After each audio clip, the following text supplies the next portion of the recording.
Hello friends, कैसे हैं आप सभी। आई होप कि आप सभी लोग स्वस्थ होंगे, मस्त होंगे और जो ये टाइम मिला है उसका भरपूर उपयोग कर रहे होंगे अपनी परीक्षाओं की तैयारी में। तो जो प्रीवियस ईयर का क्वेश्चन होता है उससे तैयारी करने पे बहुत ही बेनिफिट मिलता है। तो चलिए आपकी तैयारी को थोड़ा धार देते हैं और चलते हैं क्वेश्चन की तरफ। क्वेश्चन नंबर 1, वर्ष 2018 में कारोबार सुगमता इज ऑफ डूइंग बिजनेस सूची में कौन सा भारतीय राज्य सर्वोपरि है। तो इसका answer option number C, Andhra Pradesh. इससे जुड़े कुछ तथ्य देखते हैं।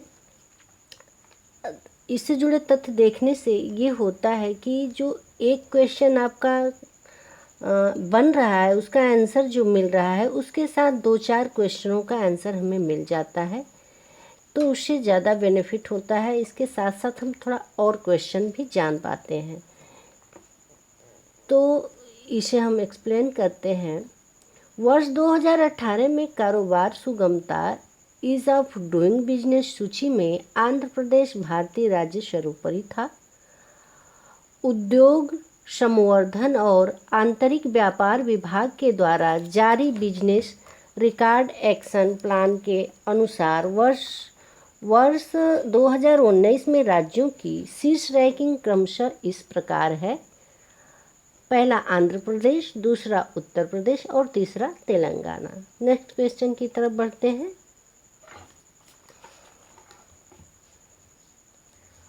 2018 के एशियाई खेलों में किसे सर्वश्रेष्ठ खिलाड़ी घोषित किया गया। ए है Soon Pian, B Rikako Ikee, C Naomi Okuhara, D Zhang Li. तो इसका आंसर सही है Rikako Ikee, option number B.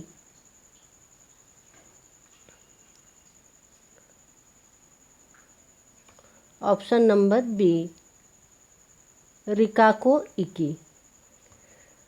इससे जुड़े तथ्य को देखते हैं।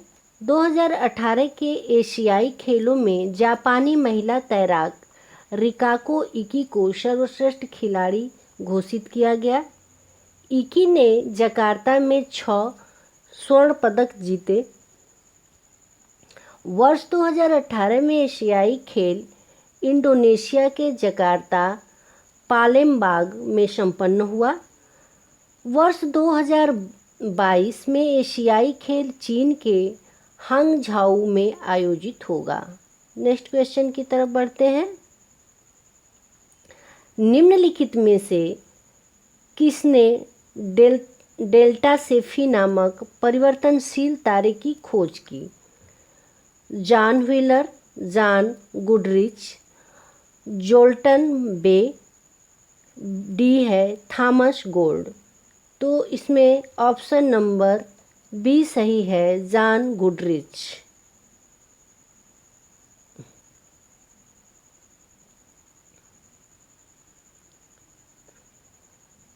John Goodrich. देखिए, जॉन गुडरिच ने डेल्टा सेफी नामक परिवर्तनशील तारे की खोज 1784 ईस्वी में किया था। इसे सेफस या किंग तारा समूह में खोजा गया था। नेक्स्ट क्वेश्चन की तरफ बढ़ते हैं। चंद्रयान रोवर मिशन की अवधि है। ए 25 दिन, बी 18 दिन, सी 14 दिन और डी 30 दिन। तो चंद्रयान रोवर मिशन की अवधि है ऑप्शन नंबर सी, 14 दिन। 14 दिन। इससे जुड़े जो तथ्य हैं उस पर प्रकाश डालते हैं। चंद्रयान रोवर मिशन की अवधि 14 पृथ्वी दिवस थी। चंद्रयान 2 के साथ एक लैंडर विक्रम एवं रोवर माने प्रज्ञान भेजा गया था। चंद्रयान 2 को 22 जुलाई सन 2019 को श्रीहरिकोटा से GSLV से प्रक्षेपित किया गया था और चंद्रयान 1 को 22 अक्टूबर 2008 को श्रीहरिकोटा से PSLV से प्रक्षेपित किया गया था। नेक्स्ट क्वेश्चन की तरफ बढ़ते हैं। फ्रीडम इन एग्जाइल आत्मकथा है किसकी? महात्मा गांधी की, सर मैकमोहन की, सी दलाई लामा की, डी माओ त्से तुंग की। तो ऑप्शन नंबर सी सही है। जो फ्रीडम इन एग्जाइल है आत्मकथा है वो दलाई लामा की है। इससे जुड़े कुछ और तथ्यों को देखते हैं। Freedom in exile Dalai Lama के आत्मकथा की दूसरी पुस्तक है। दलाई लामा के आत्मकथा की पहली पुस्तक का नाम माई लैंड एंड माई पीपल है। दलाई लामा की अन्य पुस्तकें हैं द पाथ टू इनजाइटेनमेंट और बियॉन्ड रिलीजन आदि। महात्मा गांधी की आत्मकथा का नाम है माई एक्सपेरिमेंट्स विथ ट्रूथ है, जो अंग्रेजी में लिखी गई थी। नेक्स्ट क्वेश्चन की तरफ बढ़ते हैं। बच्चों को पढ़ाने की कला एवं विज्ञान को क्या कहते हैं? पेडागॉगी, एंड्रोगॉगी, ए और बी दोनों, इसमें से कोई नहीं। तो बच्चों की पढ़ाने की जो विज्ञान और कला को कहते हैं ऑप्शन नंबर ए पेडागॉगी। देखिए बच्चों को जो पढ़ाने का विज्ञान और कला है वो पेडागॉगी है और एंड्रागॉगी का संबंध प्रौढ़ शिक्षा या वयस्कों के शिक्षण से है। यह वयस्कों को पढ़ाने की कला एवं विज्ञान है। नेक्स्ट क्वेश्चन की तरफ बढ़ते हैं। प्राथमिक समंकों में सम्मिलित नहीं होता प्रश्नावलियाँ, अनुसूचियाँ, सी साक्षात्कार, डी पुस्तकें। तो जो प्राथमिक समंक हैं उसमें ऑप्शन नंबर डी पुस्तकें शामिल नहीं हैं। ऑप्शन नंबर डी पुस्तकें शामिल नहीं हैं।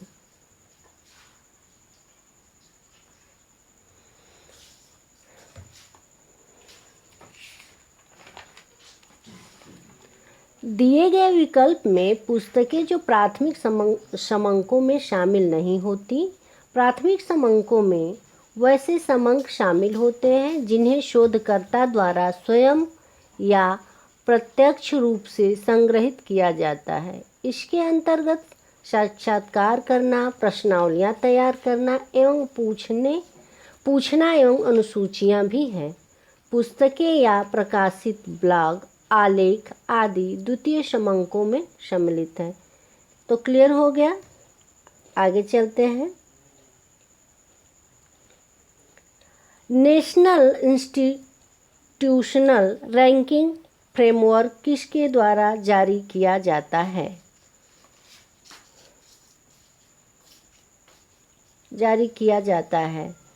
ए नीति आयोग, बी मानव संसाधन एवं विकास मंत्रालय, सी NCERT, D department of science and technology.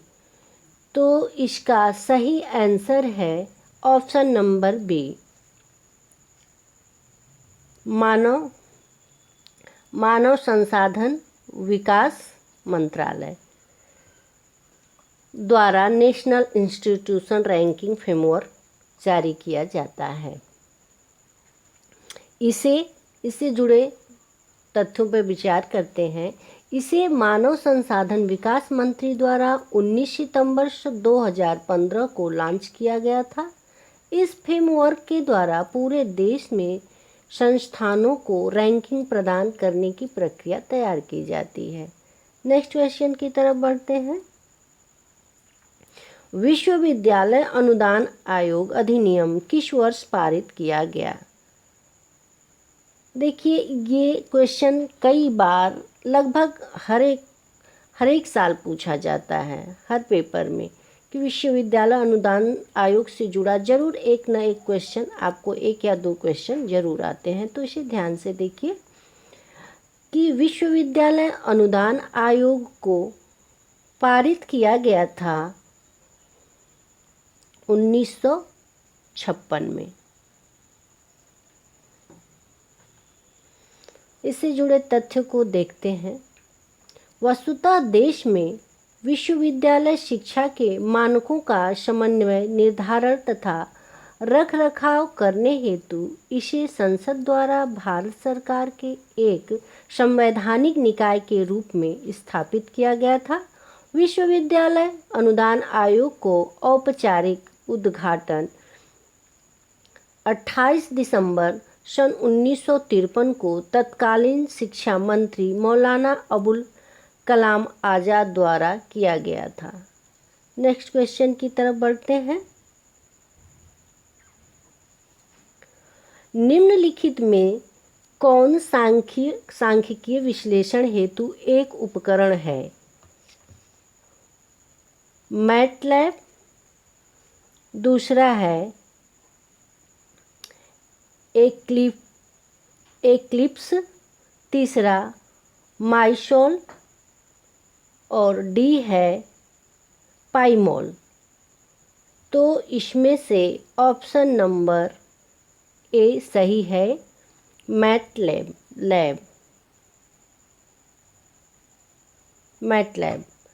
देखिए, इससे जुड़े तथ्यों को देखते हैं। मैटलैब सांख्यिकी विश्लेषण हेतु एक उपकरण है। मैटलैब एक प्रोग्रामिंग प्लेटफॉर्म है। इसे विशेष रूप से इंजीनियर एवं वैज्ञानिक हेतु डिजाइन किया गया है। मैटलैब में मैट्रिक्स आधारित भाषा प्रयोग होता है, जिसके द्वारा कम्प्यूटेशनल गणित के प्राकृतिक अभिव्यक्ति सरल हो जाती है। नेक्स्ट क्वेश्चन की तरफ बढ़ते हैं। एक वेबसाइट से दूसरे वेबसाइट पर विचरण को क्या कहते हैं? डाउनलोडिंग, ब्राउजिंग, अपलोडिंग और अटैचमेंट। तो एक वेबसाइट से दूसरे वेबसाइट पर विचरण को कहते हैं ब्राउजिंग। ऑप्शन नंबर बी सही आंसर है इसका, ब्राउजिंग। देखिए, इंटरनेट पर एक वेबसाइट से दूसरे वेबसाइट पर वितरण को ब्राउजिंग कहते हैं। डाउनलोडिंग का संबंध इंटरनेट से किसी फाइल को डाउनलोड करने, जबकि अपलोडिंग का संबंध इंटरनेट पर किसी फाइल को अपलोड करने से है। नेक्स्ट क्वेश्चन की तरफ बढ़ते हैं। इनमें से कौन एक सर्च इंजन नहीं है? बिंग, ए बिंग, बी गूगल, सी याहू, डी विंडोज़। तो इसका option number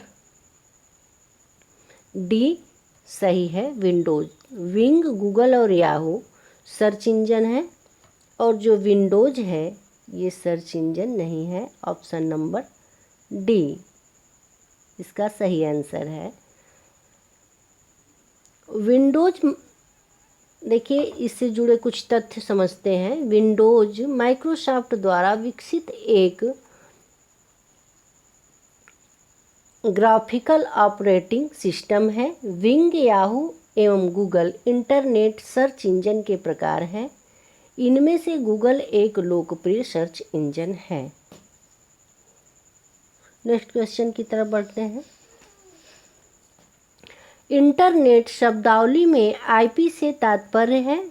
A internet provider, B internet protocol, C internet procedure, D internet processor. तो इसका ऑप्शन नंबर बी सही है, आईपी का तात्पर्य होता है internet protocol. Option number B. देखिए, इससे जुड़े कुछ तथ्यों पर चर्चा करते हैं। इंटरनेट शब्दावली में आईपी से तात्पर्य है इंटरनेट प्रोटोकॉल। कंप्यूटर नेटवर्क में प्रत्येक कंप्यूटर का विशिष्ट इंटरनेट प्रोटोकॉल होता है जो इससे संबंध होता है। आईपी नेटवर्क पर लक्ष्य कंप्यूटर की पहचान करना और उस तक पहुंचना है। नेक्स्ट क्वेश्चन की तरफ बढ़ते हैं। निम्नलिखित में से ईमेल एड्रेस का सही प्रारूप कौन सा है? name@, website@info, b name@website.info, www.nameofwebsite.com, d name.website.com। तो इसमें से जो सही है ईमेल एड्रेस वो है ऑप्शन नंबर बी, name@website.info।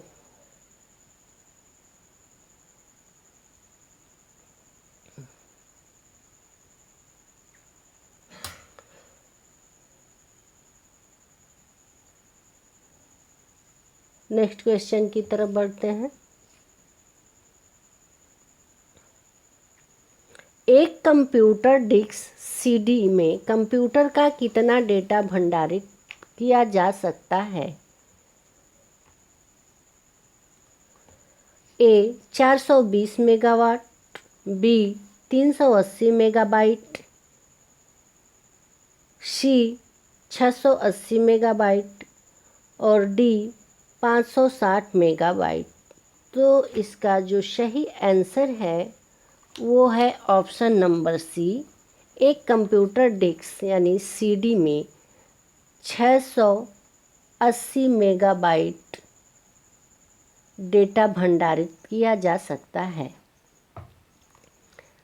इससे जुड़े कुछ तथ्य पर प्रकाश डालते हैं। एक कंप्यूटर डिस्क में सीडी में कंप्यूटर का लगभग 680 मेगाबाइट डेटा भंडारित किया जा सकता है। सामान्यतः सीडी का व्यास 120 मिमी होता है, जिसमें 650 या 700 मेगाबाइट डेटा भंडारित किया जा सकता है। सीडी सेकेंडरी स्टोरेज डिवाइस का उदाहरण है। Next question. पर्यावरण का अर्थ है मानवीय परिवेश, प्राकृतिक परिवेश, सी जलवायु, भूमि, वनस्पति एवं प्राणियों के मध्य अंतर संबंध, डी इनमें से कोई नहीं। ऑप्शन नंबर सी सही है कि पर्यावरण का अर्थ है जलवायु, भूमि, वनस्पति एवं प्राणियों के मध्य अंतर संबंध। इससे जुड़े तथ्यों पर फोकस करते हैं। पर्यावरण शब्द संस्कृत भाषा के परि, उपसर्ग और आवरण से मिलकर बना है, जिसका तात्पर्य ऐसी चीज़ों के समुच्चय से है जो जीवधारियों को चारों ओर से ढके हुए हैं। अंग्रेजी शब्द इन्वायरमेंट फ्रांसीसी भाषा से उद्भूत है। जल, वायु, भूमि, वनस्पति एवं जीव जंतु मिलकर प्राकृतिक पर्यावरण निर्मित करते हैं, जबकि मानवीय पर्यावरण में मानव की परस्पर क्रियाएं, उनकी गतिविधियां एवं उनके द्वारा निर्मित रचनाएं शामिल होती हैं। नेक्स्ट क्वेश्चन की तरफ बढ़ते हैं। संविधान के 42वें संशोधन के द्वारा वन्य पशुओं एवं पक्षियों नामक प्रविष्टि को किस सूची में जोड़ा गया? ए संघ सूची, बी राज्य सूची, सी समवर्ती सूची, डी इनमें से कोई नहीं। तो इसका जो सही आंसर है इसका सही आंसर है सी, समवर्ती सूची।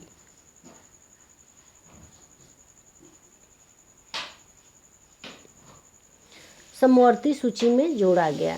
इससे जुड़े तथ्यों पर विचार करते हैं, आपको बताते हैं इससे जुड़े कुछ और तथ्य। संविधान के 42वें संशोधन के द्वारा वन्य पशुओं एवं पक्षियों नामक प्रविष्टि को समवर्ती सूची में जोड़ा गया था। राज्य के नीति निर्देशक तत्वों के अंतर्गत संविधान के 42वें संशोधन अधिनियम सन 1976 के द्वारा अनुच्छेद 48 को जोड़ा गया था। इसके अंतर्गत पर्यावरण का संरक्षण तथा संवर्धन और वन तथा वन्य जीवों की रक्षा वर्णित है। नेक्स्ट क्वेश्चन की तरफ चलते हैं। किस प्रदेश के उच्च न्यायालय ने स्वयं को प्रदेश में गायों का विधिक संरक्षक घोषित किया है? ए उत्तर प्रदेश, बी मध्य प्रदेश, सी उत्तराखंड, डी हिमाचल प्रदेश। तो इसका ऑप्शन नंबर सी सही है, उत्तराखंड। उत्तराखंड के उच्च न्यायालय ने स्वयं को प्रदेश में गायों का विधिक संरक्षक घोषित किया है। यह निर्णय 13 अगस्त 2018 को दिया था। नेक्स्ट क्वेश्चन की तरफ बढ़ते हैं। विश्व पर्यावरण दिवस 2018 की थीम क्या थी? तो विश्व पर्यावरण दिवस 2018 की थीम थी, ए है wild life protection, B beat plastic pollution, C reduce carbon footprints, D इनमें से कोई नहीं। तो इसका ऑप्शन नंबर बी सही है,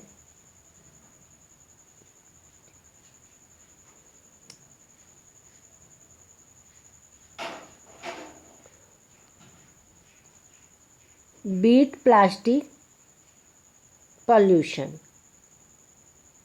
जो विश्व पर्यावरण दिवस 2018 की थीम थी, बीट प्लास्टिक पॉल्यूशन थी। इससे जुड़े कुछ तथ्यों पर फोकस करते हैं जो आपके काम का है।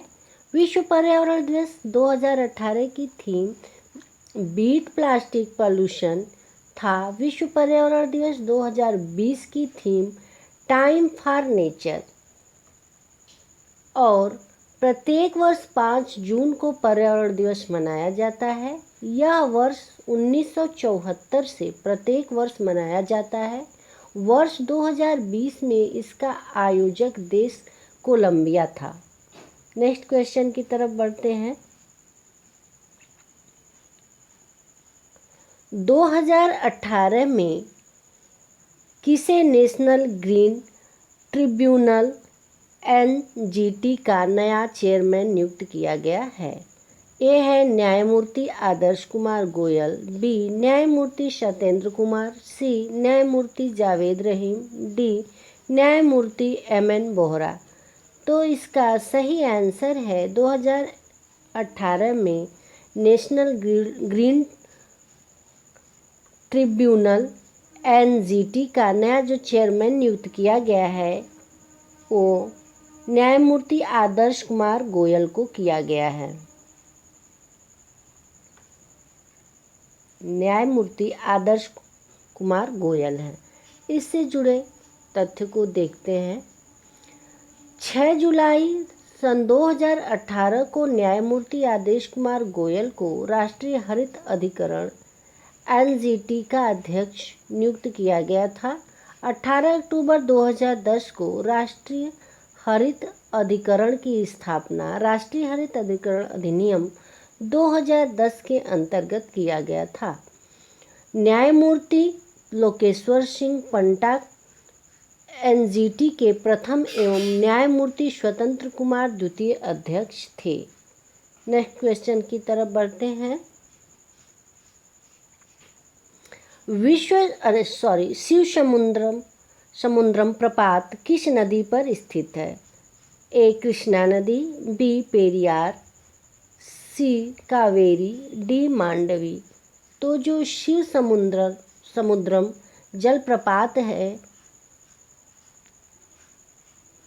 वो स्थित है ऑप्शन नंबर सी, कावेरी नदी पे। इससे जुड़े कुछ तथ्य देखते हैं। यह कर्नाटक राज्य में स्थित है। इसकी ऊंचाई 98 मीटर है। मांडवी नदी पर दूध सागर प्रपात स्थित है। नेक्स्ट क्वेश्चन की तरफ बढ़ते हैं।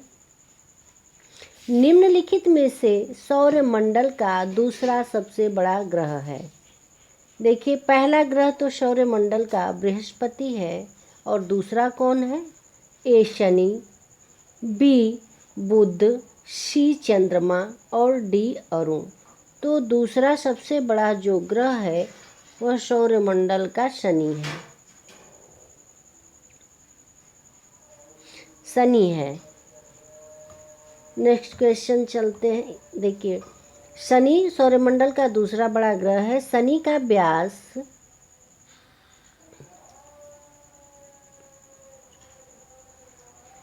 1,20,536 किमी है। सौरमंडल का सबसे बड़ा ग्रह बृहस्पति है। सौरमंडल का सबसे छोटा ग्रह बुध है। शनि के सर्वाधिक 82 उपग्रह हैं। नेक्स्ट क्वेश्चन की तरफ बढ़ते हैं। निम्नलिखित में से सौरमंडल का दूसरा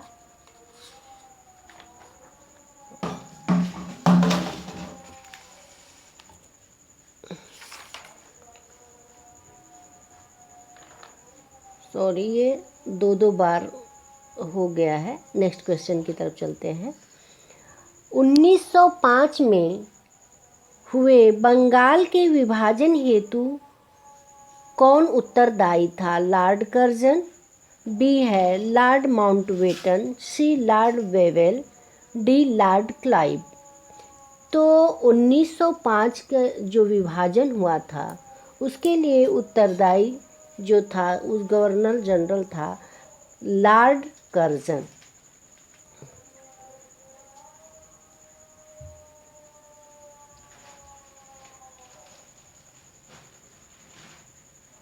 लॉर्ड कर्जन था।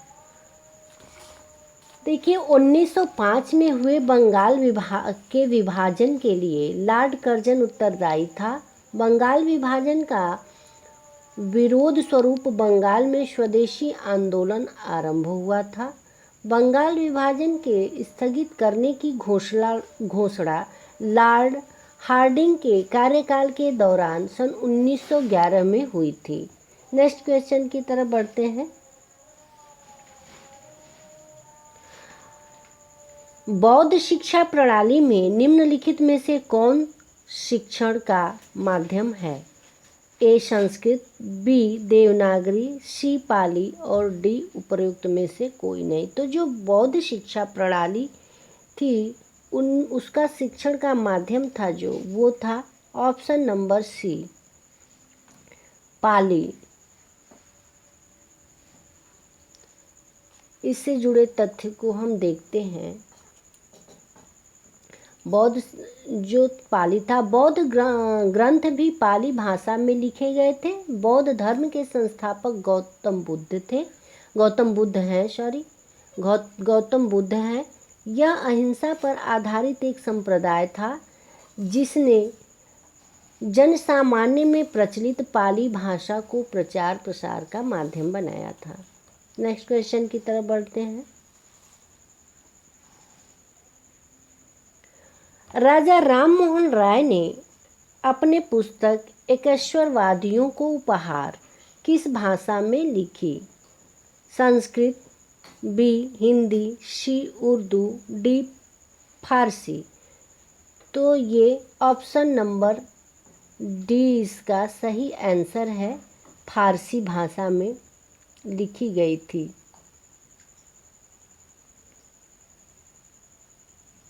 ये फारसी भाषा में लिखी गई थी। राजा राममोहन राय ने अपनी पुस्तक एकेश्वरवादियों के उपहार अर्थात तुहफात उल मुवाहिदीन नामक पुस्तक फारसी भाषा में लिखी थी। राजा राम मोहन राय आधुनिक भारत के प्रसिद्ध समाज सुधारक थे, जिन्हें ब्रह्म समाज की स्थापना, सती प्रथा बंद कराने में योगदान देने आदि कार्यों के लिए जाना जाता है। नेक्स्ट क्वेश्चन की तरफ बढ़ते हैं। बलवंत राय मेहता समिति संबंधित है। ए मानव अधिकार से, बी सहकारी समितियों से, सी पंचायती राज से, डी नगर पालिकाओं से। तो इसका सही आंसर है ऑप्शन नंबर सी, पंचायती राज से। जो बलवंत राय मेहता समिति संबंधित है, पंचायती राज से संबंधित है। इससे जुड़े कुछ तथ्यों पर प्रकाश डालते हैं। बलवंत राय मेहता समिति को सन 1957 ईस्वी में नियुक्त किया गया था, जिन्होंने त्रिस्तरीय पंचायती राज व्यवस्था के निर्माण हेतु अनुशंसा की थी। अशोक मेहता समिति सन 1977 ईस्वी का संबंध भी पंचायती राज से है, जिन्होंने द्विस्तरीय पंचायती राज व्यवस्था हेतु सुझाव दिए थे। तो क्लियर हो गया कि जो त्रिस्तरीय पंचायती व्यवस्था थी वो बलवंत राय मेहता की थी, अनुशंसा पर आधारित थी, और जो द्विस्तरीय पंचायती राज व्यवस्था हेतु सुझाव दिया था किसने? अशोक मेहता समिति ने। नेक्स्ट क्वेश्चन की तरफ बढ़ते हैं। वर्ष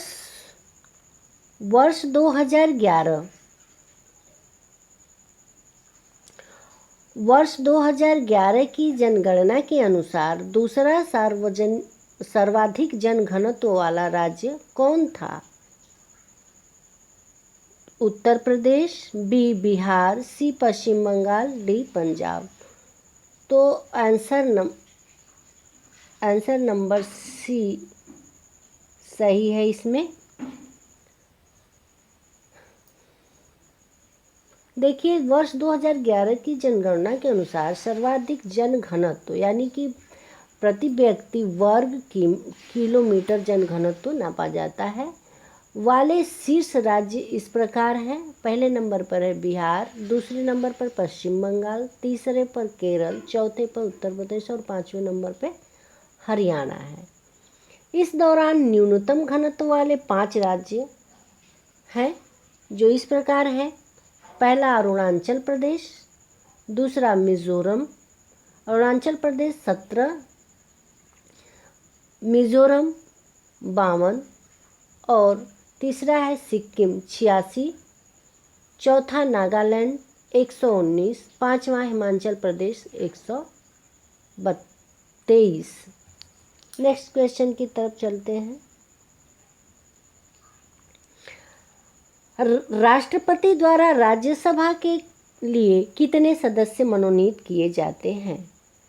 तो राष्ट्रपति के द्वारा जो राज्यसभा में है वो कितने सदस्य मनोनीत किए जाते हैं? ए है 12, बी 6, सी 6, डी 4।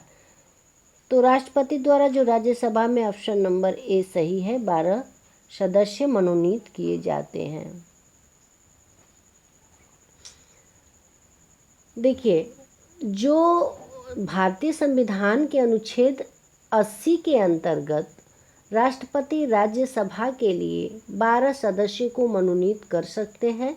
ये 12 सदस्य साहित्य, विज्ञान, कला और समाज सेवा से संबंध में विशेष ज्ञान या व्यवहारिक अनुभव वाले व्यक्ति होने चाहिए। नेक्स्ट क्वेश्चन की तरफ बढ़ते हैं। भारतीय संविधान के अंतर्गत संघ की कार्यकारी शक्तियां कौन धारण करता है? प्रधानमंत्री, राष्ट्रपति, गृह मंत्री और राज्यपाल। तो इसका ऑप्शन नंबर सी सही है, गृह मंत्री।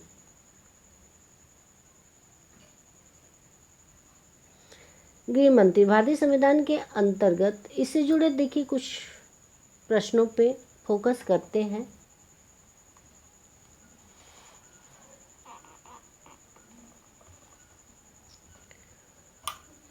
कि भारतीय संविधान के अंतर्गत संघ की कार्यपालिका शक्ति राष्ट्रपति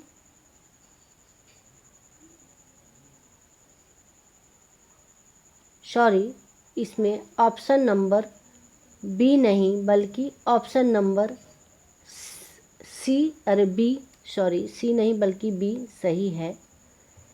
भारतीय संविधान के अंतर्गत संघ की कार्यकारिणी शक्तियां धारण करते हैं राष्ट्रपति।